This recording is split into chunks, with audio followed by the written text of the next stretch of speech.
Watch me take my yard from this to this in 3 easy steps. It honestly, it's not that. It was not easy, actually. But with help from my wiener, anything is possible. I'll preface this by saying I have no idea what I'm doing. I am no plumber or sprinkler expert by any means. I am figuring this all out on my own, figuring it out as we go. The actual problem with the sprinkler not working is that you go to turn it on from the app, because I have it all set up wirelessly through my Beehive orbital panel, and it says there's a fault or something happens and it literally never turns on. So I checked the water valve to make sure the valve is on, and it's open. So I was like, okay, it's not that. Then just next step in my kind of logical process is, okay, go to the electrical panel, the little wireless adapter, and check to make sure everything is wired and connected properly. In the back, you can see there are different zones, and that's what you connect to in the app to show you what's for what, and it's set up as it should be. So I was like, okay, it's not that. I'll just close that back up and come back here to my valve system. So I opened up the irrigation panel, and you can see it's a wiry mess. There's spaghetti here. I don't know what the hell is going on. I'm like, Lupin, please just don't get shocked or something. I'm like, I don't know what the hell this is. And then I saw these itty bitty little bugs all over my thing. I was like, that's kind of cool. Let me show you the actual problem that shows up on my app. So in the Beehive app, which is just a digital timer instead of it being physical on the valve, it shows a station fault for zones 2 and 3. And 2 and 3 are what control all of the sprinklers. So I'm like, okay, and I set this up the way that you see here. And you turn it on, it goes for about 10 seconds, and then it shuts off. And then you can hear the solenoids, those valves opening and closing, and then nothing happens. So we have diagnosed the issue, and we still have no idea how to fix it. So is it an electrical problem?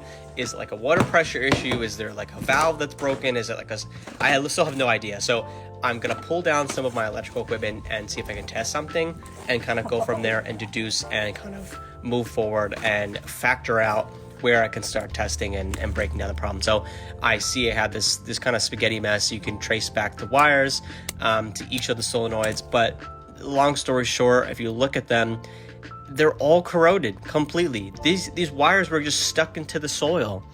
I'm like, there's no way this is making a good connection. So I pull out my little froggy cutter knife that Chelsea got me, and I immediately cut myself, because frogs don't fuck around apparently, but just because it's cute, it doesn't mean it's not lethal.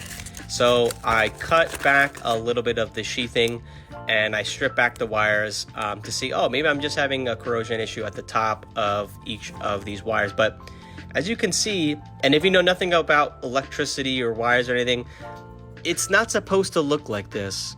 See all the blue, and it's like all different colors. Like, that's very bad. Like, the oxidation starts to occur, and then you no longer can have electricity flowing through it. So I dug out all of the soil, which I don't know why they put all the soil back in here.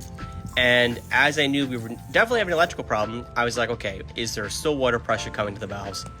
So I opened up some of these little bleeders here. I don't know, again, I don't know how this works, but then I opened them up and the sprinklers just went, and I was like, okay.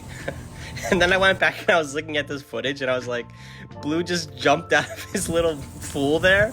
He's like, water. So funny. So I opened up the valves and the sprinklers just started going.